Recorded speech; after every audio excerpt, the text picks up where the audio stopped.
ऐसी क्या खास मैं बताने वाला हूं बात, वो हम समझते हैं। जो बहुत सारे हालात हैं, जो बहुत सारे सिग्नल्स मिल रहे हैं, जो बहुत सारे डॉट्स आप जोड़ रहे हैं, उससे ऐसा लग रहा है कि भारत और पाकिस्तान के बीच युद्ध फिर से छिड़ सकता है, युद्ध विराम खत्म हो सकता है। कभी भी ये संभव है कि दोनों देशों के बीच में लड़ाई शुरू हो जाए। ऐसा हम क्यों कहते हैं? ऐसा हम उन परिस्थितियों के आधार पर कहते हैं जो हमें आसपास दिखाई दे रही हैं। बहुत सारी परिस्थितियां हैं, उनमें से कुछ परिस्थितियां ऐसी भी हैं जो सामने लोगों के बयान के तौर पे आ रही हैं, लेकिन उनको हम परिस्थितियां नहीं मानेंगे, हम इनको इंडिकेटर मांगेंगे। अमेरिका के विदेश मंत्री ने कहा है कि रोज डे टू डे बेसिस पे अमेरिका भारत और पाकिस्तान के बीच के घटनाक्रम पे नजर रख रहा है। यानी अमेरिका ये कहना चाह रहा है कि ये लोग कभी भी दोबारा से शुरू हो सकते हैं, ऐसा उसको डर लग रहा है। डोनाल्ड ट्रंप ने शांति स्थापना कराई, ये बात भी वो साथ में कह रहा है। हमारे ये बात ज्यादा मायने आज के संदर्भ में नहीं रखती है। तो वो क्या हालात हैं जिनको अगर हम देखें, जिनसे आपको लगेगा। पाकिस्तान की पूर्व विदेश मंत्री हिना रब्बानी खान का एक बयान आया है, कुछ और भी नेताओं का बयान आया है। वो डिप्लोमेसी की जानकार भी हैं और उन्होंने एक चिंता जताई, एक बात कही है पाकिस्तान के लोगों के संदर्भ में कि अमेरिका को पाकिस्तान को देखने का नजरिया बदलना चाहिए। पाकिस्तान केवल भारत के खिलाफ इस्तेमाल करने का एक हथियार नहीं है और एक काउंटर फोर्स नहीं है भारत के खिलाफ, बल्कि पाकिस्तान एक देश है और उसको उसके एक सामान्य देश की तरह सम्मान मिलना चाहिए। इसमें एक चीज बड़ी साफ सिपी हुई है कि अमेरिका पाकिस्तान को भारत के खिलाफ इस्तेमाल होने वाले किसी पिट्ठू की तरह देखता है, जिसको लेकर वहां के जिम्मेदार लोग चिंता व्यक्त कर रहे हैं। जब हम ये पिट्ठू वाली बात करते हैं तो हमारे दिमाग में कुछ घटनाक्रम आते हैं जो हाल के हैं। पाकिस्तान एक लोकतांत्रिक देश है और अमेरिका अपने आप को दुनिया का सबसे बड़ा लोकतंत्र मानता है, लेकिन इसके बावजूद अमेरिका का राष्ट्रपति, लोकतंत्र की दुहाई देने वाले देश का राष्ट्रपति, पाकिस्तान के आर्मी चीफ को बार बार बुला के क्या कुचर कुचर करता रहता है भाई। और जब वो पाकिस्तान के आर्मी चीफ को बुला के वहां कुचर कुचर करता है तो उसी अमेरिका की धरती से पाकिस्तान का आर्मी चीफ भारत को चुनौती देता है, कहता है अगर आपने सिंधु नदी पे बांध बनाया तो हमारे पास भी मिसाइलें हम उड़ा देंगे, तोड़ देंगे। ये हिम्मत कहां से आती है? ये हिम्मत ऐसे आती है कि डोनाल्ड ट्रंप भले ही कुछ भी बात करें, शांति की बात करें, लेकिन वो पाकिस्तान को लगातार हवा दे रहे हैं। हालत ये है कि जो F-16 विमान पाकिस्तान ने अमेरिका को बेचे थे वो खटारा हो चुके थे, बहुत सारे यार्ड में खड़े हुए थे। डोनाल्ड ट्रंप ने कहा है कि अब इनकी मरम्मत के लिए अमेरिका सहयोग देगा, यानी वो जो F-16 का फ्लीट था पाकिस्तान का, वो फिर से खड़ा हो जाएगा। लेकिन असली खुन्नस इस बात की जो पहले से चल रही है। तो पाकिस्तान के जरिए भारत के साथ में पंगा कैसे लिया जाएगा? तो भारत से पंगा लेना तो बहुत आसान है। क्यों?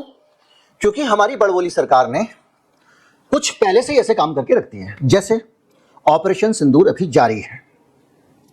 कह तो वो रहे थे अपने समर्थकों को संबोधित करने के लिए कि भाई देखो हम घुस के मारने वाले हैं वगैरह वगैरह, किसी से डरते नहीं है, हम अभी समझौता नहीं किया, हमने सीज फायर नहीं किया है।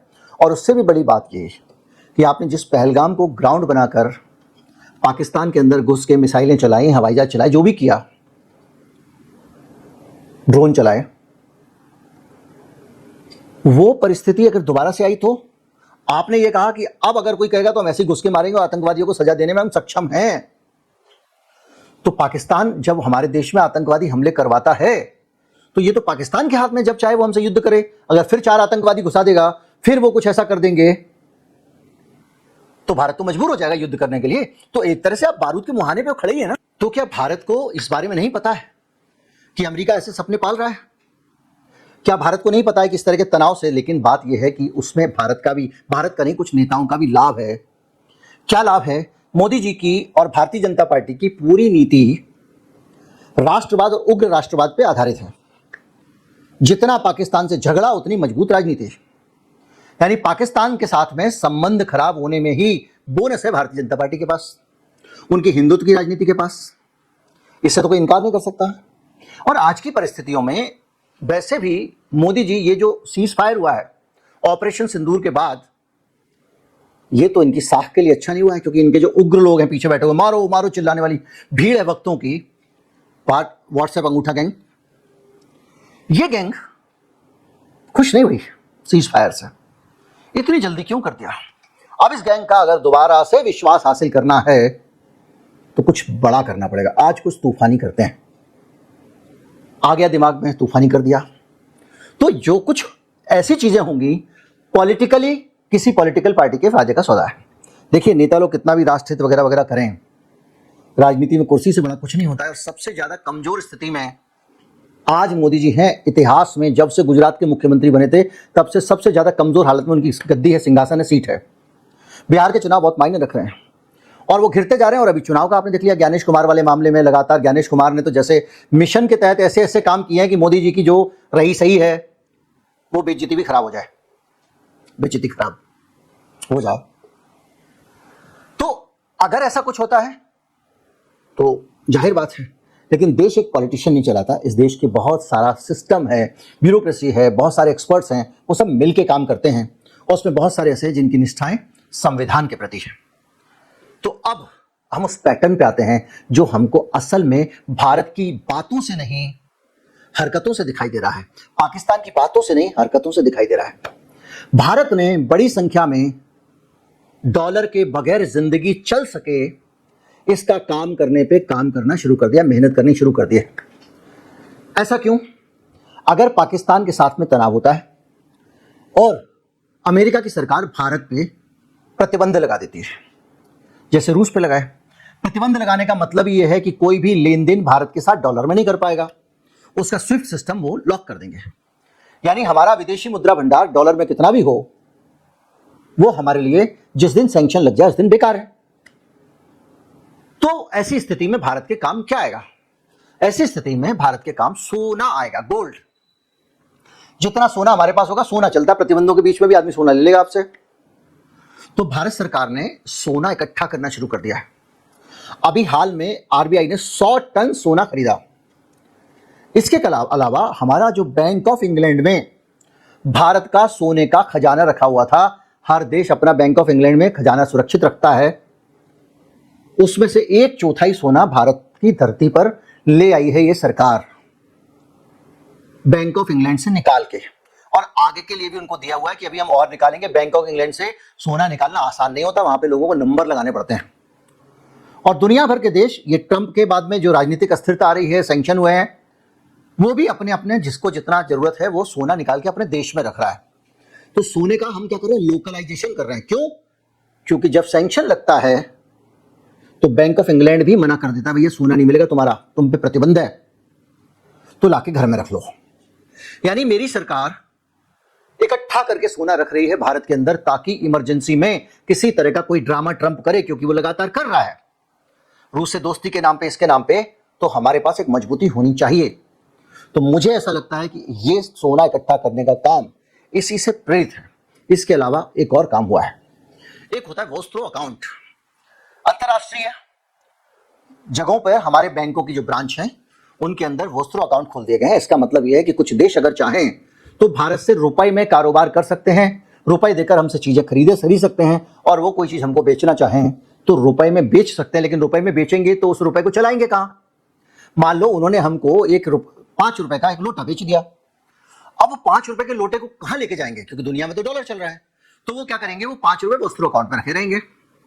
तो भारत से जब कुछ खरीदना होगा तो उसी में से निकाल के दे देंगे, लो भाई आपके 5 रुपए का सिक्का, आपका इंडिया का, अब लोटे की जगह हमको चौपाटी दे दो या भेलपुरी दे दो, ऐसा समझ लो आप।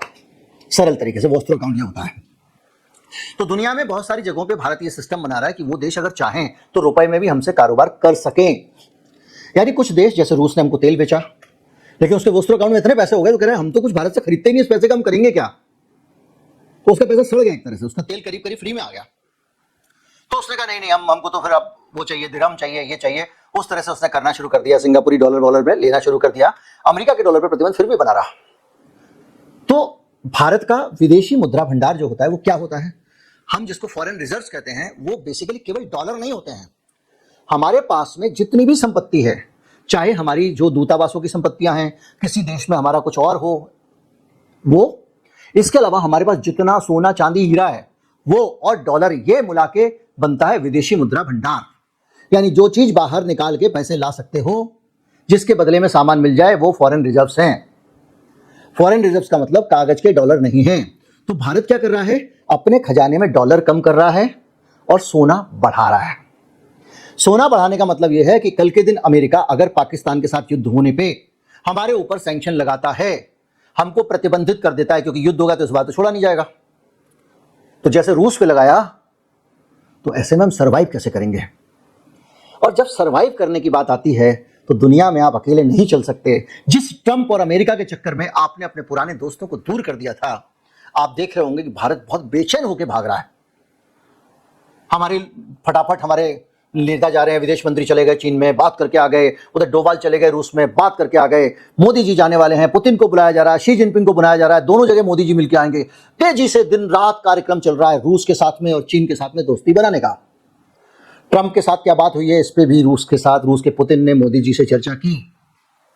यानी ये लोग दोबारा से नजदीक आने की कोशिश कर रहे हैं। उधर से पुतिन चीन को समझा रहे हैं, नादानियां हो गई तो हो गई, माफ कर दो भाई, पाकिस्तान की तरफ मत भागो, पाकिस्तान किसी का सगा नहीं है, अमेरिका के लिए प्लेटफॉर्म है, वो एक ऐसी जगह है जहां से अमेरिका को जहां लड़ना हो साउथ एशिया में, वहां पे उसका इस्तेमाल कर लेगा और कोई उसके हाथ में आने वाला नहीं है।